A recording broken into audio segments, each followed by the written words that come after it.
আসসালামু আলাইকুম রহমতুল্লাহ বারাকাতুহ। ওয়ালাইকুম সালাম আমি রহমতুল্লাহ বারাকাতু। তন্নি ইউকে থেকে বলছি। জি, শায়েখ, বলেন।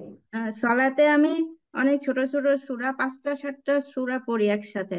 তো প্রশ্ন হচ্ছে, মানে প্রত্যেক সূরার হরফ অনুযায়ী আমি নেকি পাবো কিনা। একই মানে এক রাকাতে একটা হরফে। একই রাকাতে কয়েকটা সূরা। হ্যাঁ, সূরা ফাতিহার পরে আমি 5টা 7টা সূরা একসাথে পড়ি। আহ, মানে আমি প্রত্যেকটা সূরার হরফ অনুযায়ী, মানে 10টা করে নেকি, তো আমি কি পাবো? প্রত্যেক সূরায় 10 নাকি, না প্রত্যেক অক্ষরে না না, 10 নাকি?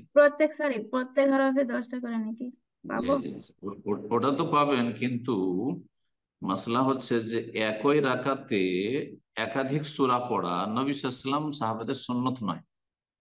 মানে কেউ বলতে পারবে না যে সুন্নত এক রাকাত একমাত্র সূরা ফাতিহার পরে একটি সূরা পড়লেন বা কিছু আয়াত পড়লেন, তারপরে সূরা ইখলাস পড়েন, তো এক সাহাবীর সুন্নত, এবং নবী সাল্লাল্লাহু আলাইহি ওয়াসাল্লাম সেটাকে স্বীকৃতি দিয়েছেন, অনুমোদন দিয়েছেন। তাকে জিজ্ঞাসা করে, কেন তুমি প্রতি রাকাতে কুল আল্লাহ পড়ছো? বলছে, আমি এতে আল্লাহর কি রয়েছে, সিফাত রয়েছে, আল্লাহর নাম রয়েছে, আর আমি পছন্দ করি, তো আল্লাহ তোমাকে ভালোবাসবেন। প্রশংসা করলেন নবী সাল্লাল্লাহু আলাইহি ওয়াসাল্লাম।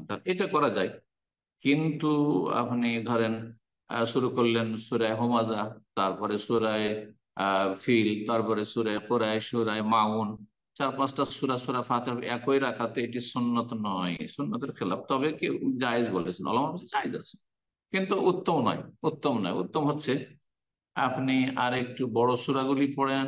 ফরজ নামাজ হলে যথেষ্ট এই ধরনের সূরাগুলি একটি পড়া। আর যদি আপনার তারাবি পড়ার জন্য হয় বা তাহাজ্জুদ পড়ার জন্য হয়, তাহলে আপনি কোরআন দেখে পড়েন। কোরআন দেখে আপনি বেশি করে পড়েন, এক এক পেজ 2 পেজ করে আপনি পড়তে থাকেন, বা বড় সূরাগুলি পড়েন, 28-29 সূরাগুলি পড়েন, এভাবে পড়েন। জি। এক রাকাতে একাধিক সূরা পড়া, আসলে সূরা ফাতিহার পরে, এটি সুন্নত নয়, তবে জায়েজ। আপনি যদি করেছেন জায়েজ, ইনশাআল্লাহ নেকি পাবেন, কিন্তু কন্টিনিউ করিয়েন না এর উপর। মাঝে মধ্যে কখনো হয়তো হইলো, ঠিক আছে। বারাকাল্লাহ।